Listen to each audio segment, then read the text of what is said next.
going? Okay, good, good. Well, it's good to see everybody here. If you could just tell me a little bit about yourself, I'm going to just go down the line. We don't have a whole lot of time, but June, tell us a little bit about your film. Yeah. I'm Jun Kitamikado from Japan.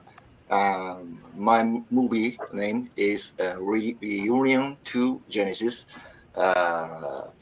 That movie is the Reunion series is a human science fiction drama set in a bar in another dimension. The tavern attracts customers from all eras. In the sequel, Genesis, the secret behind the bars of the bar will be revealed. And next to me, she's Keiko Aizawa. She's a leading actress of my series. Yeah, Hey, awesome. Keiko. Awesome, Keiko. Tell us a little bit about yourself, Keiko. Me? Yep. Hi, everyone. I'm the actress, and I usually play on the stage, but this is the first time that I started in the movie, and Jim gave me a chance to play the movie, and I played Mika, who is working in the bar, but that bar is many age people can come, Right. in the future or past or whatever, and I'm just working at a bar, but my leg was gone, so my leg is just the cyborg kind of thing. Yeah, you're a cyborg. Yeah, half Yeah. cyborg. Yeah. Half cyborg. Very special. Yeah. Oh, And that's I awesome. meet many person like that. Right. Yeah. That's awesome. Quick note also, folks, I know that, we're slated for a certain amount of time. So if you want to come in a little bit, leave, come back, that's perfectly fine too. We Thank want you. folks to be happy and comfortable. We know that everybody's on a tight time, and I know you're on a tight time, Keiko, especially since it's probably it's late, it's wee hours of the night over there right now. So Yep, in Japan. yeah, no, I thank you for that. Thank you for your time. And You're welcome. Matt, how you doing, Matt? You're local to Florida, right? Yeah, I'm a straight Miami boy. I want to get more specific. Hi, Aaliyah. Yeah, congratulations. Thank you so much for being part of the festival. It's hard for us to get local content. A lot of stuff is grabbed up and is gone, so thank you for being part of the festival. We really, really appreciate that. Tell us a little bit about yourself. Well, first, thank you for having me. And I graduated with my bachelor's degree in film just last year. This film was my thesis film, and it was just my first little mark on the horror genre that I wanted to do, and it was quite the tedious little process. It was my first short film direction in over 6 years since I had initially stopped my degree. Then I finally finished it. Wow, that's impressive. And we're going to show some trailers as well. We've got trailers for a lot of the films here, so we're going to bring some of those out. Right now, there's a little tiny man. How do we make this a little bigger? Anyway, this can't be bigger here. So let's just start showing some trailers and talking about them. So we're going to play Reunion. 不思議よね。でも温かい気持ちだけは残ってる。気持ちね。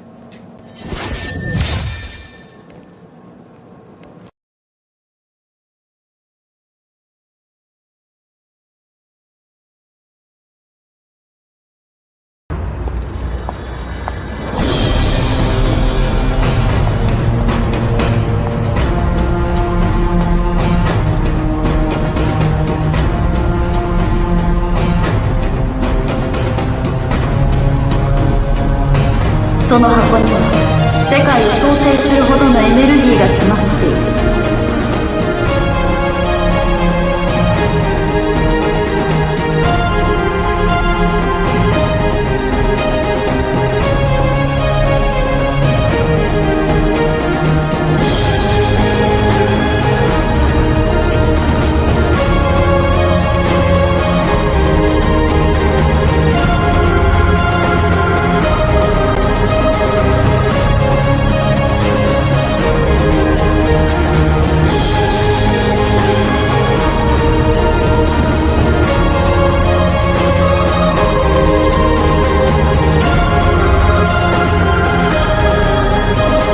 Awesome. We're going to show now a clip from Noman.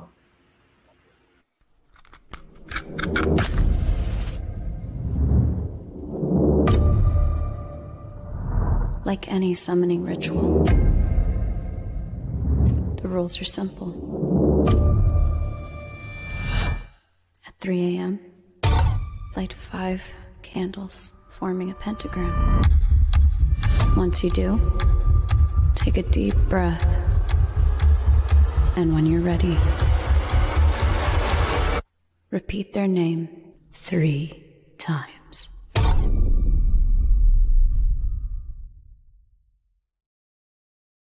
Whoa. All right. One thing to also know about the history of MISI-FI. MISI-FI is, of course, MI, which in Spanish means my, SciFi. Very, very important. You'd be surprised how many people, even in Florida, don't get that. But since our very beginning, we included horror because we know that horror, being part of the fantastical world, didn't have enough representation in South Florida. And the whole purpose why MISI-FI was produced was to bring this fantastic content to South Florida, which was absent for many, many, many years. I want to say at least 2 decades before we started. So we've decided to keep it, but horror has grown so large in our program that we created a separate festival for horror. And that festival is called the Quantum Physical Horrific Experience, because horror has become so big at MISI-FI that it actually intrudes on our sci-fi. So if you're into horror, you're really into that, we recommend folks go in that route because you're going to get the same exposure, international exposure that MISI-FI offers. And we continue to respect the brand.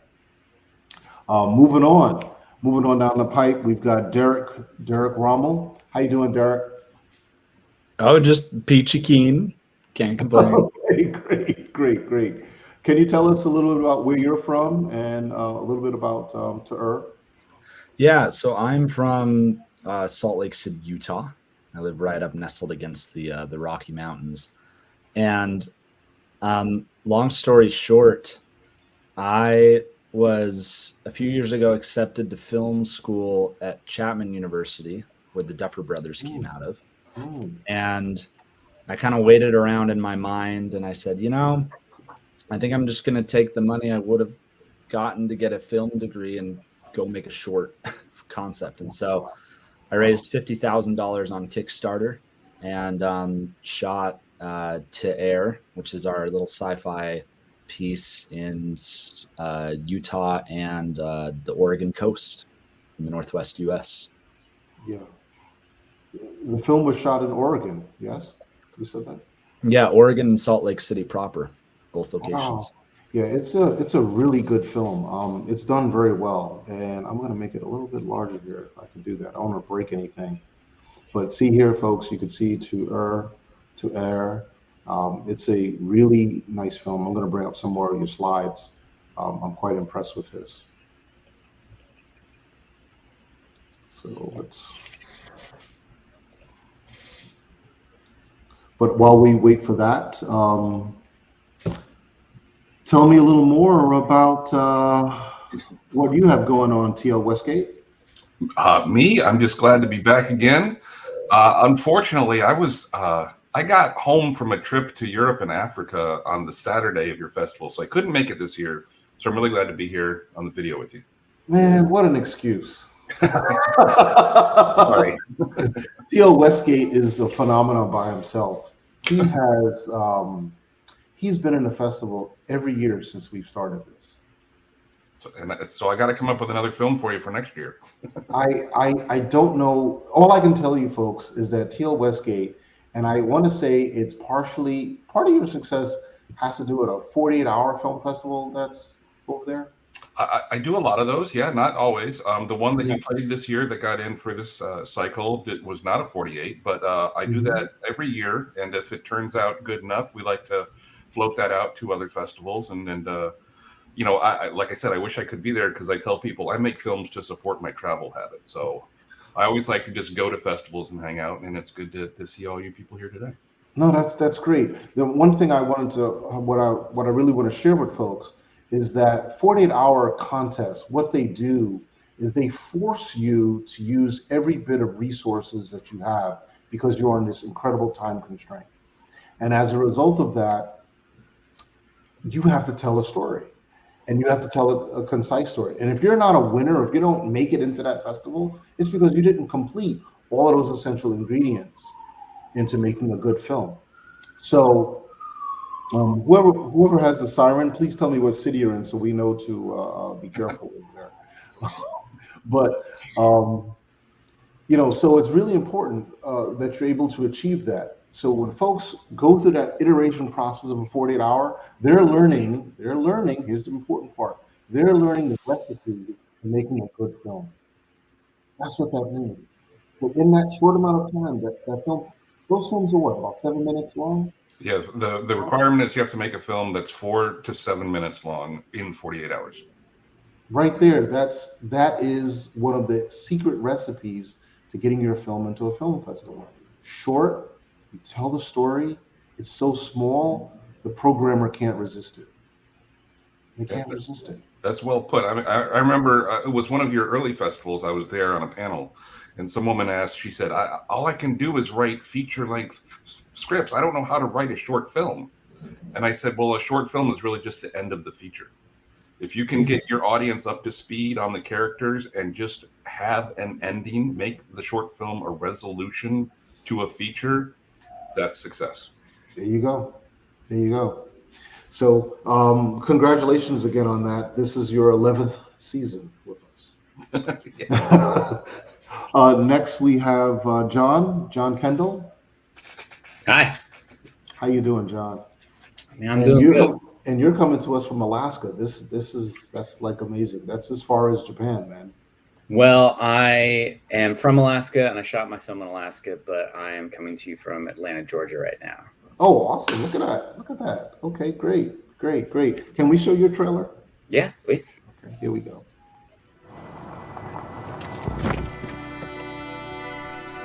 What are we doing here, Amy?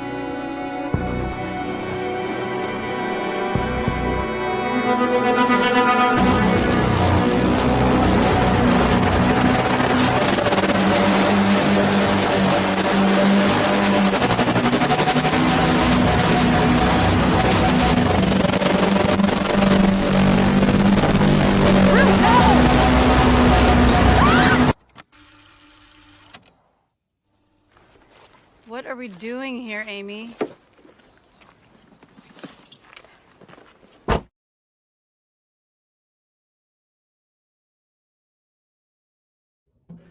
There's some secrets in that one, folks. there's some secrets in that one. Very good, very good. So let's I don't want to leave anybody out. Hold on a second. GNU Benton. How you doing, everybody? Sir? Good, thank you. How are you, Troy? Doing well, buddy. Doing well. Glad to be back. Thank you. And we also have Yazzie, right? Yes, Rachel is one of the stars of The Dim, my feature film. Hi, how are you, Rachel? Thank you so much for joining us today. I'm good. How are you? Doing very well, thank you. So tell us a little bit about yourself, Rachel. So I am originally from the Navajo Reservation. I grew up in Arizona.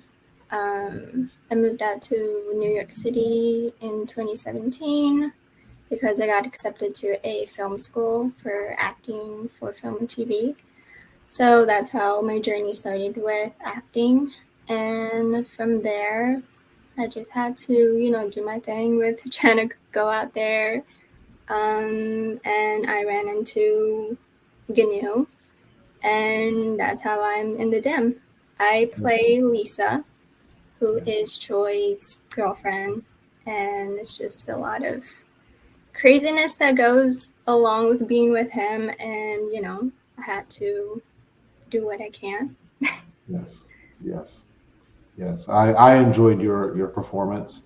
It was very good, well scripted, well acted. Some intense scenes in the film. You, as well as with in combination with Dylan, your roles were quite good. They're done well together. You perform well together. So can we show your trailer? Of course. Absolutely.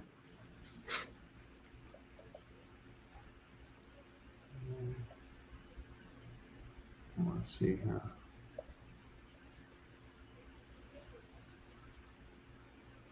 Oh, this is embarrassing.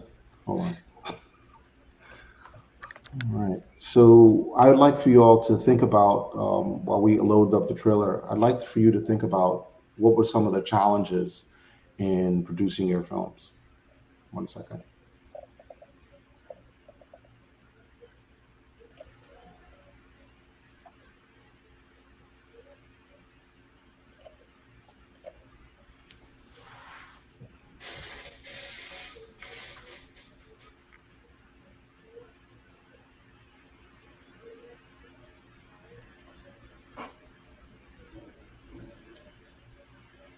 All right, here comes the trailer.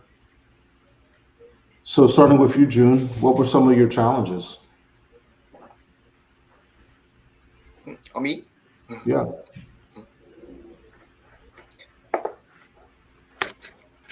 Challenges?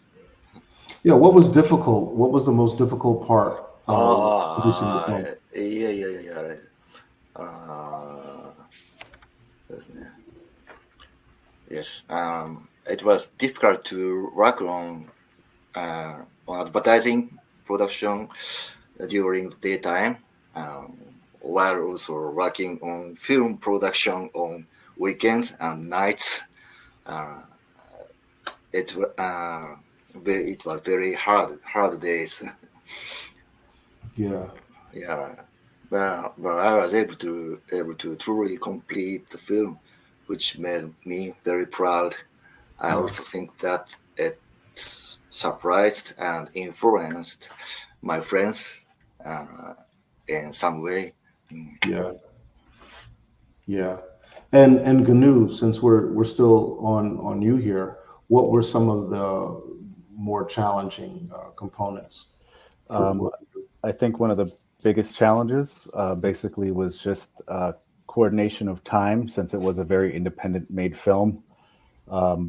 Making sure that all of our actors had availability all at the same time in order to make our film. There was a lot of instances where conveniently for our film and the theme of our film of somebody being invisible, it was good to have that concept, because sometimes we couldn't have people in the same frames all the time together. Right. So it kind of worked out that, if we had only one person on set, we'd be able to just film with that person acting as though somebody was there, even though they weren't.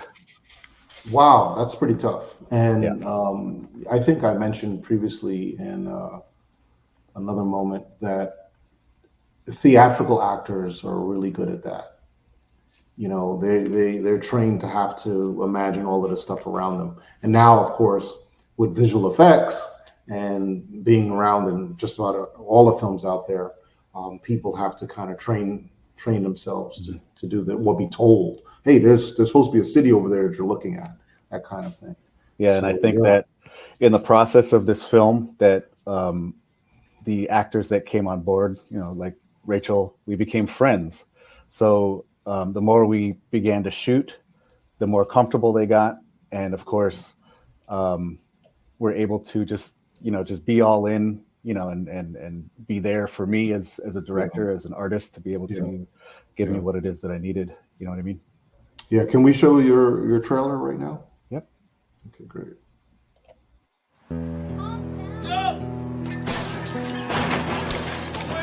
So, who is he? I told you, I don't know what you're talking about. I'm so blind. Go get banged out. You okay? You've been awfully quiet today. I just keep hoping that he could change.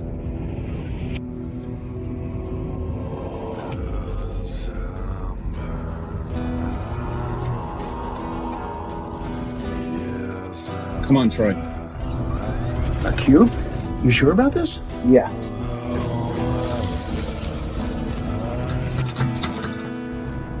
Who are you? Take your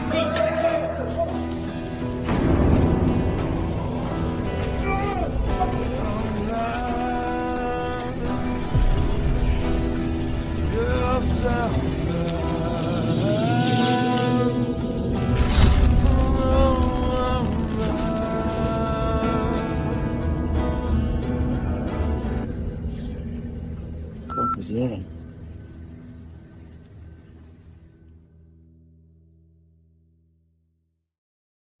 Man, I got the chills just looking at that. Looking at that supernatural feature you have there. That gave me the chills, man. Wow. Wow, awesome. So here's some clips here. I have some photography from To Er. Is that the right pronunciation, To Er? Yeah, to air, tomato, potato, whatever Yeah, works. but quite impressive, man. You had some really good photography, and your cinematography was excellent. It was very well done. The costumes they had, and the framing. Just to let folks know, these are androids, right? Am I right about that? Yeah. Hmm. Androids after like some apocalypse took place. Um, it's pretty good, very well done. Acting was very good, and this is part of that Oregonian coast you were talking about, right? Yep. We found a spot called Tunnel Beach. Tunnel Beach, We went. and there are two films in the festival that were shot in Oregon. Aye. Yeah, the other one is Pinwheel Horizon, which is more like a fantasy, Lord of the Rings kind of film. Good job, man. Good job. Yeah. Thank you. So to ask a question here, real quick, folks. Next question goes to Matt. Matt, what was some of the challenges? You this is a horror film. It's got a pretty much like a dark magic theme to it. And it's, if I'm correct, was the cop in the car, was that her dad?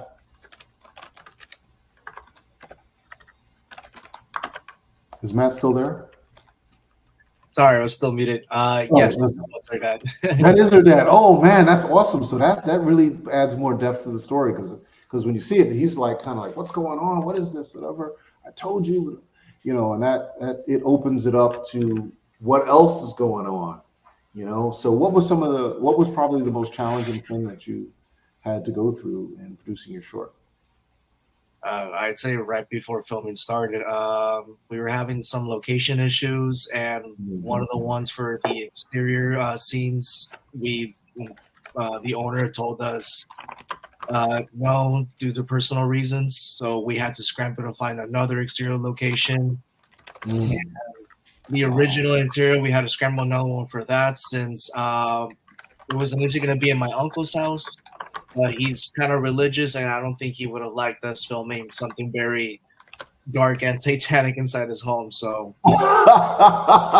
Yes, because it is a setup, and if folks don't know, and correct me if I'm wrong, Matt, but in not just Latin culture, but in particular Caribbean Latin culture, things like Santeria, Obia, that still exists and is carried into Miami. So there are lots of cultural influences into the spirituality of the dead. And anybody else want to chime in on that, please do, because I know there's some folks in the room that understand about recognizing your ancestors. But a lot of this has other symbolism behind it, and for some bizarre reason, it's a very hot topic still to this day in Latin communities. So, yeah, on weekends you see folks coming out wearing all white. They just finished something. That's a popular thing. Yeah. So, Kiko, I've got a question for you, because I know you have a limited amount of time, and can you tell me,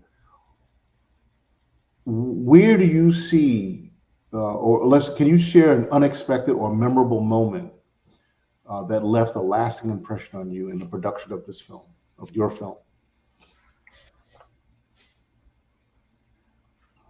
ケピさんに質問で。マイク。Oh, she's muted. Oh, let's see. 音声が入ってない。 She muted herself, so I can't unmute her. Sorry. It's okay. I just cut out my mic. Sorry. That's fine. Um, You want me to ask the my question one more view time? was Or? stopping, so could you repeat the question Absolutely. again? Sorry. Absolutely. So, can you share an unexpected or memorable moment during the production that left a lasting impression on you?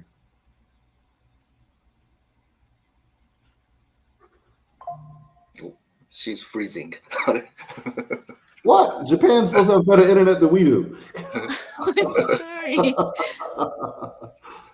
Maybe I can Or you- answer about that. all your fans are raging on your app. 映画の中で一番思い出に残ったことは何ですかっていう Yeah, 撮影で。 I talked it about a lot in Japan, but we went to Tochigi Prefecture. It's about far from Tokyo, and we stayed out there and have the last scene with the drone camera. And before coming to Tochigi, the weather was like raining weather, but we all finished the film taking. It just started raining, so like the weather was like greeting of me. I thought that. I think I've heard this story. Yeah, well, that's one of the tough parts of producing. If you're doing an outside, cut, and everybody's in costume, and those costumes are like irreplaceable. Not to mention they could never be washed. Nothing can ever happen to them, and the last you want them to do is get wet while you're on set. So yeah, I remember June mentioned that when issue that they faced before. So that's amazing. But I'd like folks to think a little bit about the next question. And I'm going to open up with Caesar. Caesar, can you, I would like for you to be the first one to talk about it, but can you talk a little bit about what you think is going on with the film industry in the advent of us having all these new tools, software, these technologies and platforms? How do you think that's going to change the independent film world? And while you're thinking about that, let's show his trailer. Can we show your trailer? His trailer is called Nick 2040.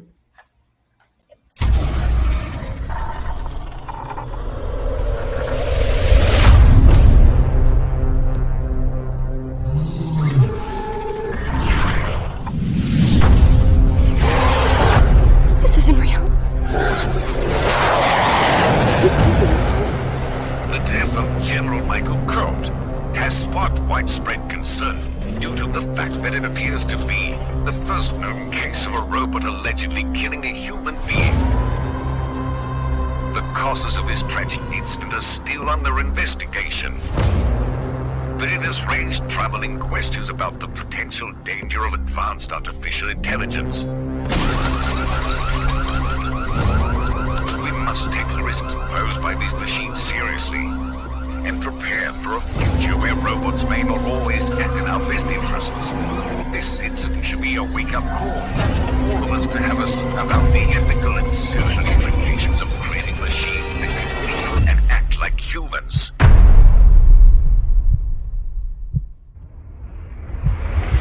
Did you see that?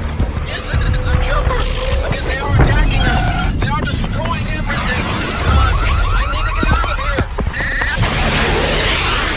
We understand that this news may be unsettled, but we want to assure you that we're taking all necessary precautions to ensure the safety of our citizens. We ask that you stay indoors and avoid any unnecessary travel. How am I supposed to fly this, Nick? I have zero experience, only in the simulator. Don't close the door, Nick! 35. Connected. What? A transformer? No shit!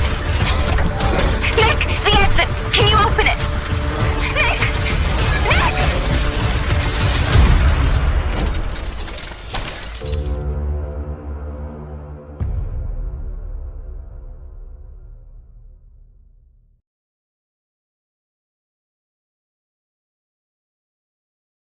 Was that a transformer? Very great. Yeah, something. Man, this is the guy you want to do your VFX with. Okay, we got a bunch of them at the festival. We got a lot of really good VFX guys at the festival. This is one reason why you want to come and meet some of these characters. Thank you very much. Mr. Troy. Yes, sir. Yes, sir. Here in Japan, very midnight. And Yes, yes. and I have early start tomorrow. Yes. So we will leave. Yeah. Yes. Thank you so much for coming. Yeah, thank you. Thank you for coming, folks. Thank you. Thank you for See you inviting again. me. Arigato. Arigato. Good night. Live long Good and night. prosper. Yes, live long and prosper. Absolutely. Thank you. Good night. Good night. Good night. All right. So, Caesar, if you can go ahead with your Yeah. thoughts. Thank you for having me. Thank you for share trailer and support this hard cause. It's make this kind of short films, independent films.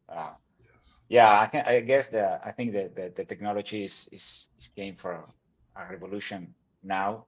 These images you can see now are in my head from all my career, all my from I was a child, but I guess this couple years was a very different way to make this kind of VFX. I tried to do it from since I don't know 10, 15 years ago. I started with VFX, but really think obviously from I start using that software Unreal. It is a real-time software. It make a very change of everything, and it's changing so fast right now. And from the a couple of years until now, the AI is making a lot of changes too. In this trailer, I use AI voices. So the voice you hear in English of the news voices was Yeah. 100% in with AI. What? Voice, yeah. The news, no? The guy is talking is just AI. I just write the words and that's all. It's amazing. And my last short, this is Invasion 2040. I rebuilt with 100% new voices, all in AI. So I replaced the original voices for AI voices, just 50-50, I try new things. Maybe it doesn't work but it's coming so fast, and it will be a very useful for us, because you can make in a film, if you want to change something, you can do it without using the real voices. You can do an AI voices, and it's very useful when you need to change something and you need to, you don't have time, maybe. So it's very useful. There is a lot of other things I did, always I did manually, and like the old, the old things you do. But I guess this is the main reason why this is a revolution.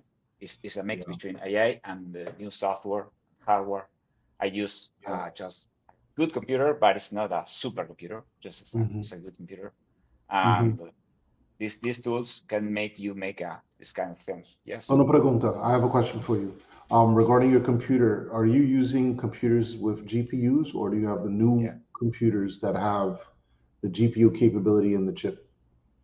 No, I use in GPU, a 4090, and that standard RTX NVIDIA GPU. But this is very important for real time. It's very important to have a good computer, because if not, you can't develop. Some things with the older way to do VFX or CGI was you can do it by passes different. You can render in, for example, the reflection for one side, the effects for another side, so you don't need to a huge computer. In this time, I did everything in one pass. So this is faster, this is very useful, but you have to have a very powerful computer to develop this kind of renders. But it's useful because you can do hundreds of shots in weeks, and obviously I have my regular works, my regular jobs, which I have to do this in my spare time. So you don't Mhm. have a lot of time. I guess Mhm. everyone is in the same situation, or almost. Right. You know, our dream is just live 100% with our shorts, but in this case, Right. you have to do in spare time. So this kind of tools is very, very useful. Impressive. Impressive. Anybody have any questions from the crowd? Caesar is you're still putting together that workshop? Es posible. Are you still putting together the workshop? Yeah. Yeah. Right now, no. No, I'm saying, are you still putting together the workshop that we're going to have the video so that we can share the video, the workshop video? Are you still putting that together? Oh, if I have the workshop, If you if eso tú hacer, are you still making the workshop? si lo hice, if I did.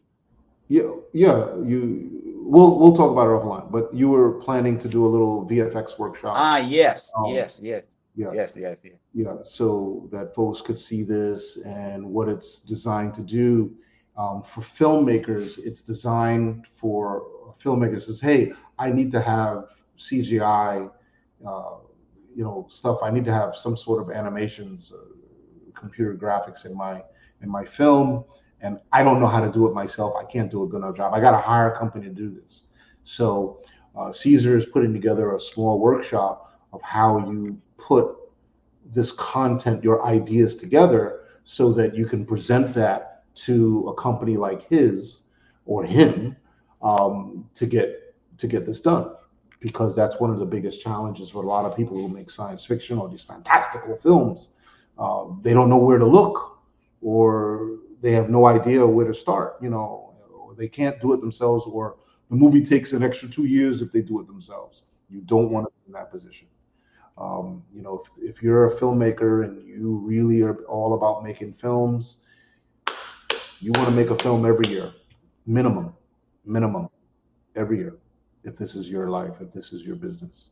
So you don't do it yourself. That's the bottom line. You don't do it yourself. You get people, teams of people to help you make this happen, because that's how the big boys do it. Trust me. Okay, they have 5, 6, 7, 8, 9, 10 people writing their stories. So with that said, Derek, what are your thoughts on what's going on in the street? Sorry, repeat that question. You cut out. I'm sorry. What are your thoughts to how, with all the technological advances, these new techs, new platforms, how do you think that's going to change the indie filmmaking world? From my perspective, I think it just puts more power in the hands of the common man for filmmaking.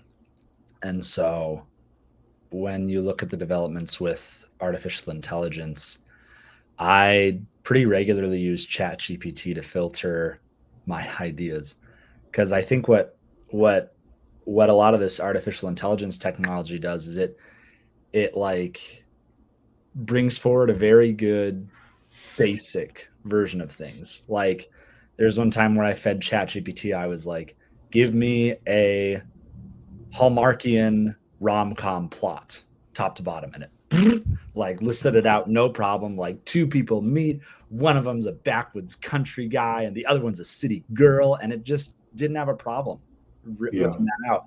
Yeah, and I want folks to understand the exact phrase that Snur Romrell used. He used ChatGPT to filter his thoughts, not to say, oh, I used it to make this. No, he told it what he wanted, and he's having this iteration, this dance with it to filter out exactly what makes sense to him. Right. And frankly, like that's why I say basic, and that's why I use a Hallmark film example, because those are formulaic. Like ChatGPT can't write everything everywhere all at once. Like ChatGPT can't write 2001: A Space Odyssey. Like it doesn't quite have that creative edge. And so yeah, that's why I say filter, like use it, because it can kind of like give you, at least from a writing perspective, AI tools can give you a great first draft and at least just like a starting block to work with something. But frankly, unless you give it the input as far as I've seen it, it can't give you something that is really like emotionally compelling or impactful just by typing in a prompt. Right. So you really got to work at it, but I think it can be used to your advantage to create great stuff faster, especially for the common man needing those tools. Yeah. Awesome. No, that's great. TL? Yes, sir. In terms of AI, yeah, I don't use Chat GPT for any of that, but I also edit and I do visual effects, and it's coming in real handy there. I was really surprised. I was shooting some footage for a friend of mine who's trying to launch like a wildlife web series, and we were visiting lions and tigers, but the bear was asleep. Oh my. But we were right by this lion, and he said, "Oh, hey, real quick, I just want to say something here." I didn't have him mic'd. I just had the on-camera mic on my Blackmagic. I was like, this isn't going to work, but go ahead. I threw that into Premiere and did the audio AI. It was like I put a mic on the guy. And believe me, it was like at negative 36 dB. And it was just, it blew my mind. And every test I've done on it, it is amazing at pulling dialogue out of bad captured audio. So the tool, I want to get into the new like rotoscoping with the AI, and AI might eliminate the need for green screens if it's that good. I haven't looked into it that much, but the tools are there to really up your game. And what system is this?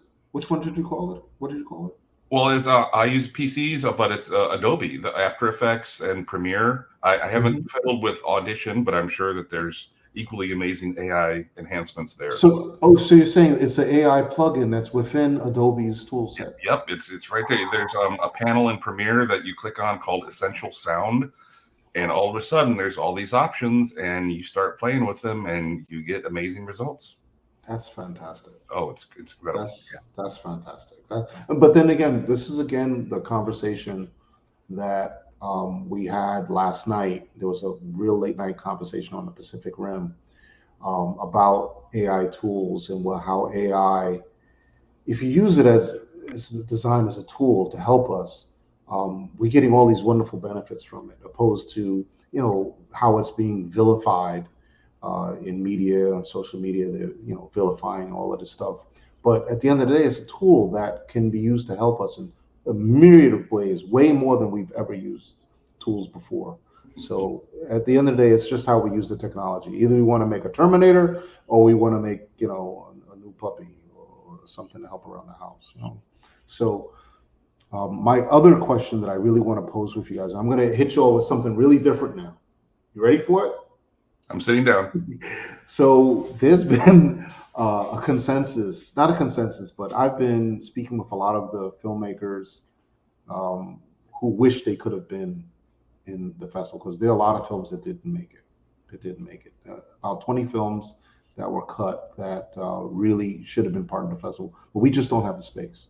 And we already took on an additional 20 films that we didn't have the space for, and we put them in the virtual film category because they really wanted to be part of the festival. So your film doesn't play at the festival, but it'll play at the virtual festival, and you still get a selection. That's what happens. That's kind of the situations that we deal with here. But someone had proposed that their writer, they're a really good writer, they've got dozens of books, and they said, I really want some of my stories to be turned into films. How do I do that? Now, he said he's having a hard time with his films, his books, his stories in Hollywood. He's like, I've been there, I've tried talking to these people, I've been doing this for decades. I can't get it done. And it just dawned on me.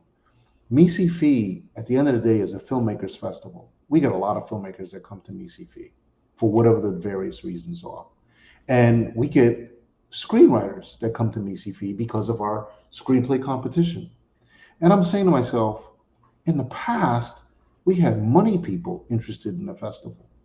Money people, okay, who they invest in films. They have these mechanisms, they invest in films.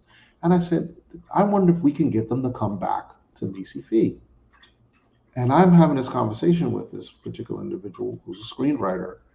And my question is, do you think it would be a good idea for us to have a networker at the festival specifically in mind for filmmakers who want to make films and get new stories?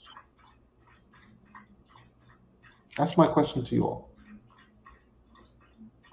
Definitely. Anybody? Yeah, I think that's a great idea. I mean, it just kind of opens up for people to get new ideas, and then people with those ideas to open up to filmmakers. I mean, it's just another networking thing. Yeah, you've been to the festival, so you know what it's like, and there are a lot of filmmakers there, and screenwriters come because we actually perform a page of a script as part of the award for the screenwriter at the festival. So they're there and they're dying to sell their stories or option. There are many ways to sell a story. You don't have to buy it outright. You can option it. There are all of these different ways that you bring screenwriters and filmmakers, directors. Think of a filmmaker. Filmmaker is a studio, right? So the filmmaker eventually becomes a studio, okay? Or a director of that's under a studio. And those studios are looking for stories. They're dying for stories, good stories. Now, they may be looking for certain stories that you don't write. So how do you get in? In today's world, today's technology, it's done for a fraction of the cost, as we all now have spoken about, have seen, et cetera, et cetera, et cetera. So the question then is, how do we bring it together? And I think it dawned on me this week that MCFI has that ability to help facilitate. Say, hey, we're going to have a bunch of filmmakers, screenwriters going to get together, and if these guys say they want stories for their next film, because believe it or not, you may have a great story and it's great to you, but that great story to you may not be well received by the broader audience. At the end of the day, you want to sell seats. You want to sell seats. You want to sell views on streams. You want a film that a lot of people are going to like. And that number for a lot of people, guess what? In reality, if it's just 100,000 people, it's probably paid for your film. Okay? It's probably paid. How many people here have budgets for their feature films that are under $250,000? Doesn't take much. The world had the prices for everything, just like Walmart 10 years ago, slashing. Everything's coming down in cost, everything. But revenues are going up because of the accessibility to content. You can watch it on your phone. You can watch it all over the world now. Your audience is everybody on the planet. That's where we are now. And just making a little bit of money from this group, it all adds up. Next thing you know, you've got enough money coming in to not only make your film, your next film, but you're paying yourself. You're making a profit from it. That's the real key.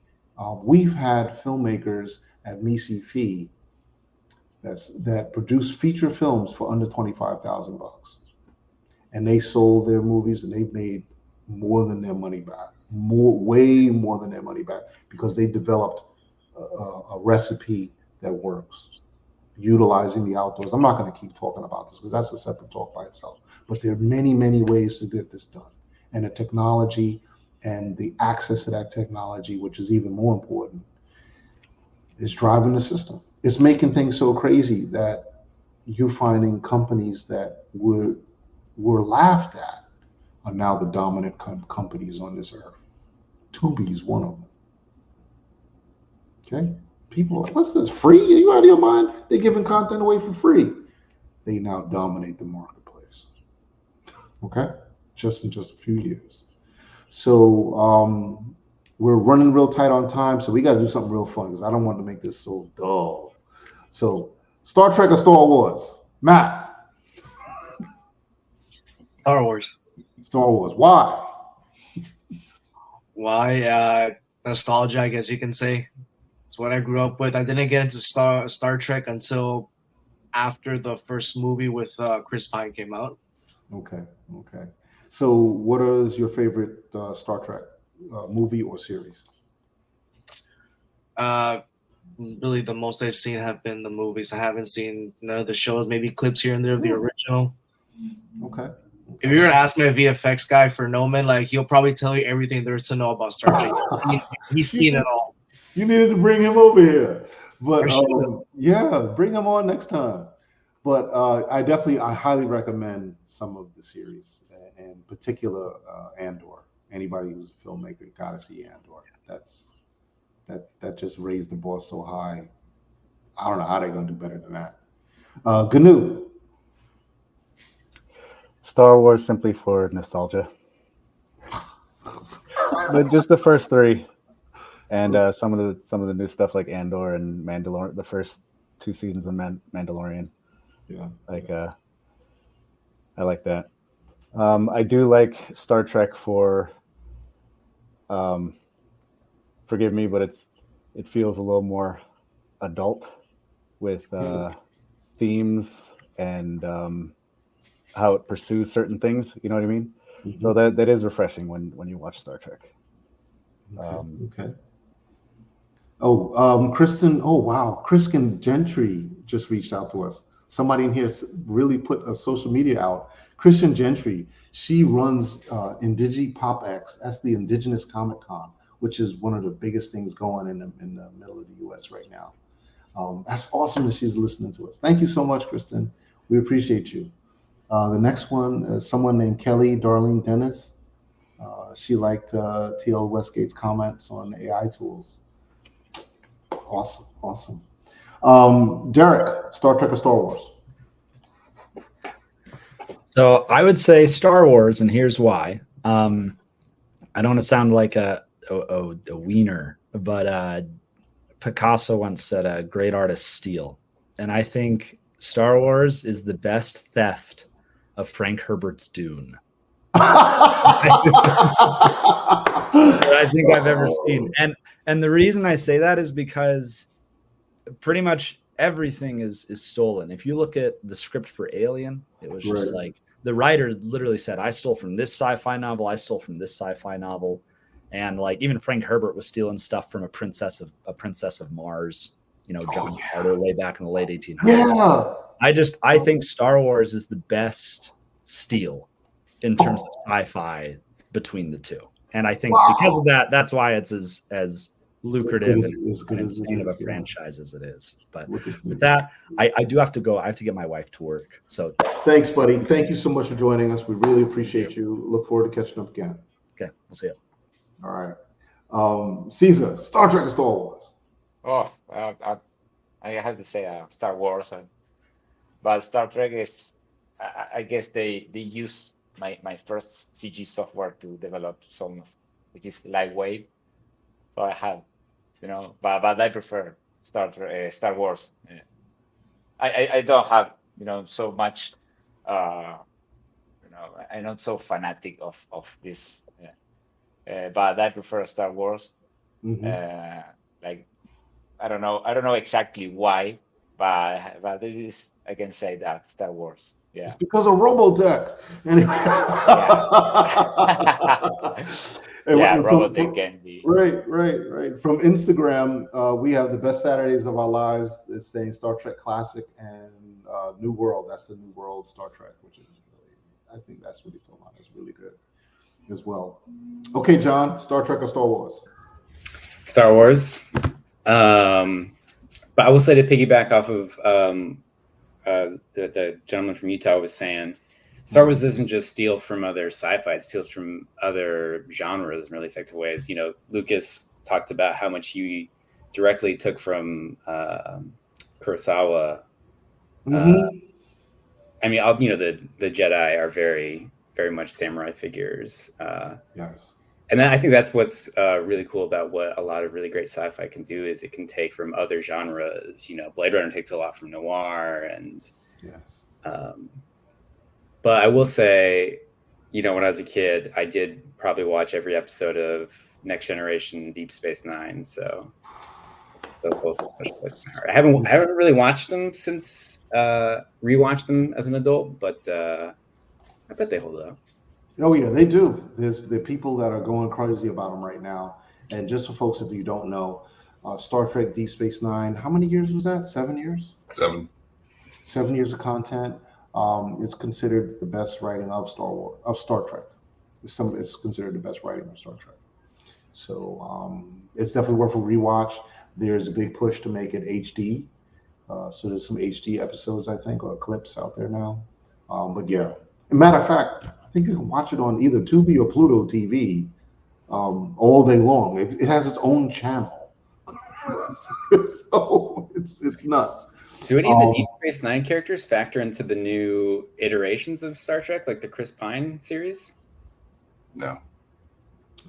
Shame. Well, the Chris Pine timeline is before Deep Space Nine. Oh, of course. That's not good point. That's, good point, T.O. Shatner's character. Good point.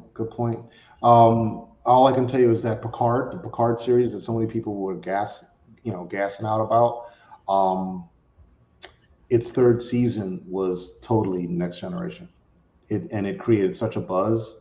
There's now, I think, they finished making Section 31. Is that right, TL?